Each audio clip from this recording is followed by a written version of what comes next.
Sheila and Charles waited in the old building. Slowly it became dark. They walked quietly back to the cottage and hid behind a bush. A lorry was parked near the cottage door. They waited quietly in the darkness. Suddenly a man hurried up the lane. He knocked at a window of the cottage. The door opened quickly. "Everything is okay, Frank," said the man outside. "Bill has telephoned from London. He's put sleeping pills in the guard's coffee." "Good," said Frank. "We can start now. Get the bags out of the lorry and into the cottage." "What's happening?" Charles asked Sheila. "Bill's put sleeping pills in the guard's coffee? What does that mean?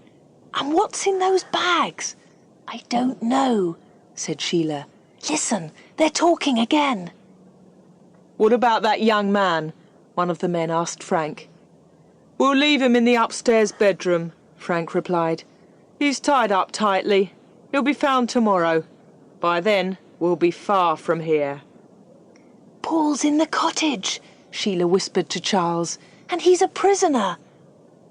4 men carried all the bags into the cottage. They closed the door behind them and locked it. "Paul's in one of the upstairs bedrooms," said Sheila. "We must help him." "How are you going to get into the cottage?" asked Charles. "They've locked the door." "I'll climb up onto the top of the porch," said Sheila. "Then I'll get in through a window." Sheila and Charles waited for half an hour. Then they walked up quietly to the front door. There were no lights in the cottage. "Help me up, Charles," said Sheila. Sheila stood on top of the porch. She reached up and pulled at the window. It opened slowly and made a loud noise. Sheila waited for a few moments. Nothing happened. She opened the window wide. The curtains inside were closed. She opened them carefully and climbed into the bedroom. In the dark room, Paul was lying on a bed. He was tied up tightly, and there was a gag over his mouth. Sheila quickly took off the gag.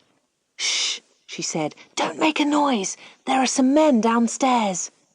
"It's all right," said Paul. "They won't hear us. They're not in the cottage. They're out at the back."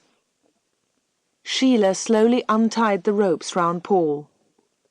"What's happening?" she asked him. "Who are those men? What are they doing?" "They're going to rob a train tonight." "Rob a train?" asked Sheila in surprise.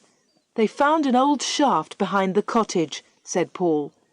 "The shaft goes down into the railway tunnel. They're going to change the signal in the tunnel. The signal light will be red and the train will stop." "Now I understand," said Sheila. "Someone has put sleeping pills in the guard's coffee." That's part of their plan," said Paul. "The train will stop in the tunnel and the guard will be asleep. The men will steal the bags of money from the train and escape up the shaft." "But these men have taken bags into the cottage," said Sheila. "What are they for?" "The bags are full of paper," said Paul. "They look like the bags of money. The soldiers won't find the paper until tomorrow morning. Then these men will be far away from here." "We can run down to the telephone box," said Sheila. "We can telephone the police from there."